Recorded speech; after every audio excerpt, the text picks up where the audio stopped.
Hi everybody, it's Katie Whalen, your Phoenix area realtor. Welcome back to the channel. Today is Monday, July 18th, 2022. I'm going to do a little market update for you today, kind of talk about some of the key indicators where we do have some whys and wherefores. We'll talk about that, and always talk about what's next for you as a buyer and a seller. So let's get into it, shall we? I'm going to put my glasses on so I get it all right.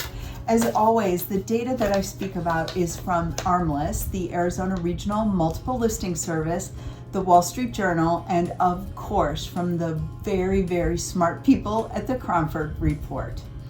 So the biggest number, the biggest news is the number of active listings we have today in the MLS.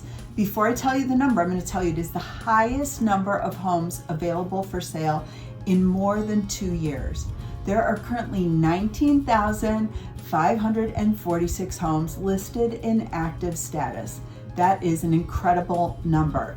Again, highest in 2 years. And what does this really mean? Obviously, there are a lot more sellers coming into the marketplace. People saying, I want to sell my house and now is the time.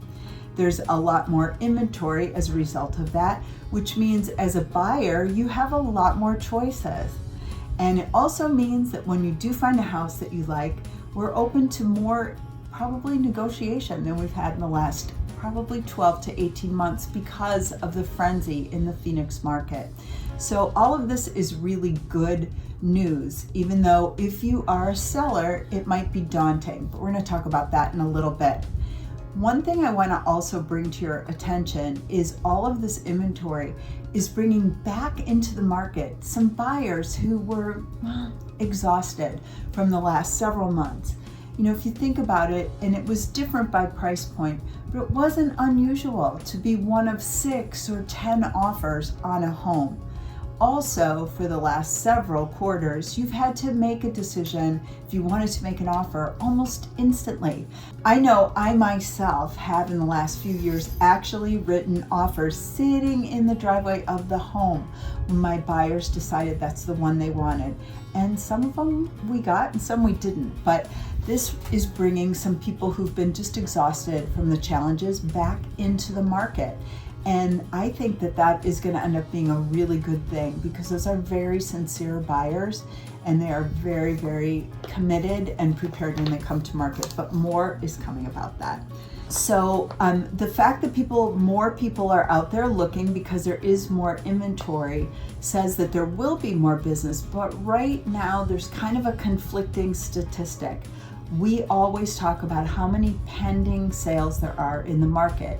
That is actually people, buyers and sellers, who are in the process of moving towards close of escrow.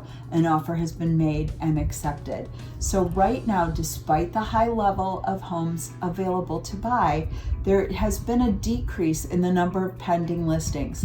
So this week, today in fact, we're sitting at 5,494 pending. And that is a 17% decrease from last month. And it's a 32% decrease from last quarter. So that seems like that number and the number of actives don't really go together. Here's another number that's going to seem like it doesn't make sense. We actually just set a record yesterday, so Sunday, July 17th, that there was the highest valley-wide dollar per square foot sale for a pending listing was set yesterday. That's the highest ever. And the dollars per square foot were $276.36. So we have all these actives, we have decreased number of pendings, yet we're still setting records for the dollars per square foot of a sale. So all of this really is kind of confusing, but I do think it speaks to the fact that the market is becoming more normal. And we've been in a abnormal, I keep saying to everyone, it's like being at spring break for a year. That's kind of how we've been, and things are starting to become more normal. So in addition to the pending numbers decreasing, another somewhat negative statistic is the sold days on market. So right now we're sitting at 31 days to sold on market, and that's a 15% increase in days from last month. Our month of supply has also gone up. Today we're at 2.4 months of supply Last month we were at 1.4, and at the end of last quarter we were at 0.6 months of supply. So we have obviously a lot more inventory, and that's going to take a while to come through all these numbers and tell us consistently if things are going up or down. The average sold price is $565,900, and that is as of today. That's a 12.5% increase to last year. So say what you will, and conclusions can be drawn, of course, but the average sale price continues to go up, and we remain one of the hottest, most in-demand markets in the country.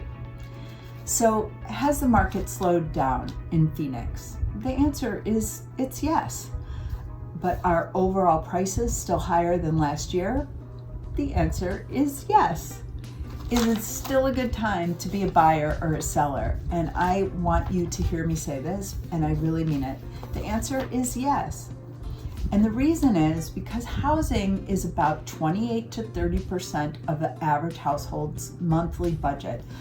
30% of the budget goes to housing, whether it's rent or a mortgage. And interest rates are increasing. All the expenses associated with almost everything we do in life has gone up a lot recently. But of all those things that are costing more money, things like food and energy, important things that we need to live, none of those are actually assets that have the potential to increase over time. And while there is no crystal ball, we can't say for sure what's going to happen next in the housing market or in our overall economy. We simply can look at what's happened historically, and historically, housing has over time always increased in value. So please keep that in mind. And it's not a bad time to be looking for a mortgage product, and it's obviously not a bad time to be looking for inventory because it's out there. And interest rates are probably going to continue to go up. It's important always, you probably know this, and if you come to the channel a lot, you know for sure. But the Fed's rate, the interest rate that they charge other banks for money, takes a little bit for that to come through to the mortgage market. The Federal Reserve does not set mortgage rates. The market sets them. And as the market projects future interest rates, they are always considering not what the Fed's going to do this time, this meeting, which I think is next Wednesday. They're worried about the next meeting, and they try to incorporate that.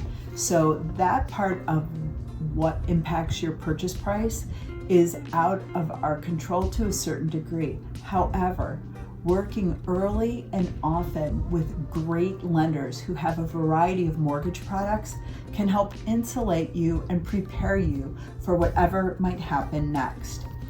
So when we talk about interest rates, sometimes it's kind of something we say without really putting real numbers around it. I know personally, without using the interest rate calculators that we have from the ARMLS, I can't tell you what a 2% increase in the rate means to what your monthly mortgage payment might be. So I just did a really brief exercise today to hopefully make this a little bit clearer. I know it made it clearer for me. I hope it does for you as well. So today, the average mortgage rate for a 30-year mortgage, and this comes from the incredible people at Bankrate, which is a site that you can check as well, Bankrate, Bankrate. Their average 30-year mortgage rate is 5.76%. So if you were buying a $450,000 house today, putting down 10% with a 30-year conventional mortgage at that rate, 5.76%, your mortgage payment only, this isn't everything else that goes with the house, just the mortgage and interest, would be $2,366 a month. So today's rate, $2,366 would be your payment. If you look backwards to what the rates were just a few months ago when we were hovering around the high 2s and the low 3 percentage points, same house, $450,000, 10% down, 30-year mortgage at 3%, your principal and interest payment would be $1,706. So from 3 to 5.76%, that's an increase of $660 a month. It's a 39% increase in the payment. So none of us can pretend that that doesn't impact buyers. Of course it does. But I think putting real numbers on it, and then you working first with your financial advisor and then with one or more lenders till you decide how you really want to product your mortgage. What do you want to use for your mortgage? I think it's so important to get a lot of opinions up front. And I also can tell you that lenders are going to remind you that even though you buy this home with this 30-year mortgage, if you bought it today, 5.76%, it doesn't mean that you can't turn that into a different mortgage product in the future. Now, even today, there are certain things you can do to minimize the impact of the recent increase in interest. You can do a 3-year buy down, a 5-year buy down. You might even want to consider something from the 80s and 90s, an adjustable rate mortgage. Those are all decisions that you'll make with your lender, and I am not a lender. But I want you to remember that in a capitalist market, the market is always adapting and changing, and there are going to be new mortgage products that we don't know about right now that are going to evolve from this real challenge in the industry to help get you in the home that's going to work the best for you and your family financially, in the neighborhood you want, and have most of the features that you are hoping to get. So don't be discouraged. Home ownership, and we are often reminded of this, is an opportunity for you to standardize your housing costs, to own a tangible asset, and of course to build equity. So it isn't just getting the kitchen of your dreams, but it's really having a place to have these dreams and your next dreams and your next dreams for the next 30 years or so. So if you're thinking of buying, I want to be sure that we talk about what my job is now more than ever. And I feel like it's so important that I work with you to get prepared for the market. I want to be sure that you've investigated a multitude of financing resources if you plan to write a mortgage. I think it's important to talk to more than one. I have lots of people to whom I can refer you, and you probably have people as well. But it's important that you feel really comfortable and that you understand not only the products that they offer, but how it's really going to work for you and for your situation. And I think it's also important, especially now that there's a little bit more product, in fact, a ton more inventory to look at, that when we do make an offer, that it is really your very best and that it is a sincere offer. We talk often in the industry about bringing you a ready, willing, and able buyer. We want to bring sellers ready, willing, and able buyers. But I think really being sincere buyers, people who really want the house, that makes a difference, and it comes through in the context of the offering. And if you're a seller or you're thinking of being a seller, we have to really remember that with this increase in inventory and facing the headwinds of higher interest rates, we have to really market your home. Now that might sound silly, because isn't that always our job? Of course it is. But what the most important foundation of that marketing plan now has to be listing your house at the exact right price. Often when I am at a listing appointment, and I hope some of you who are watching this are people that I've listed with, we talk a lot about what you think the price should be. And often those conversations, and they're deeply emotional, this is an enormous, if not your biggest, it's close to your biggest investment. But I often in those meetings hear people say, I think, I want, I wish. And that's important for me to hear. But it's also important for me to remind you about the realities of the market. There are a lot of things we have to consider, and certainly the condition of your home and the upgrades that you've done, all of those things of course have value, but we must take into consideration the comparative sales in your neighborhood and your general area. And the reason that's important is because now there is a lot of inventory. If you go out at a price that is higher than what the market would really index your home to be, there's a chance that people won't consider it, because people who are really skilled and doing their homework and really researching before they come to see your house, they are maybe going to rule you out if you're too far off that index price. Now, that doesn't mean we're always going to completely agree, and that's okay too. But it's important that we have those conversations from a very honest place. We could take the hopes, the wishes, and the wants into one category, but we must ground them in the foundation of the comps.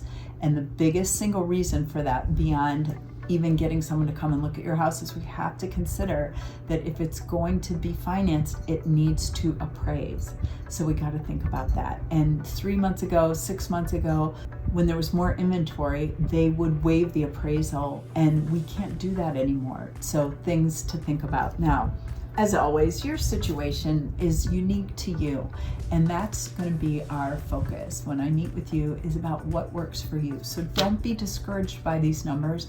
I hope that they're encouraging, and I hope that they inspire you to pick the phone up. Let's have a conversation, because no matter what happens in the market, my commitment is to making what you want to have happen. So let's connect and talk about what the market means for you right now. Thank you so much for checking out my YouTube channel. Please take a look at Instagram and Facebook and LinkedIn. You'll see a variety of posts throughout the week, reels. You'll occasionally see a cat video. Try not to hold it against me. I think a lot of you kind of like them, but I'm always willing and open and anxious to hear from you. So send me some comments down below. Thank you again for checking in. Have a wonderful week.